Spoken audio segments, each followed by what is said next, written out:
Li ji bo jin û keçên ku ji warê xwe koç kirin, bi piştgiriya Yekîtiya Ewropayê û walîtiya Wanê xebatek hat destpêkirin. O tencereleri çekseydi biraz düzen olsaydı.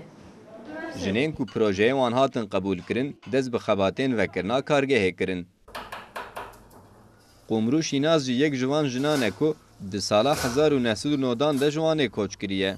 Şînaz serî li bernameya bexşê kir û Yekîtiya Ewropayê ji bo aşxaneyekê veke piştgirî da. Projeme Avrupa proje bu. Başvurmuş ki projeme de kevt.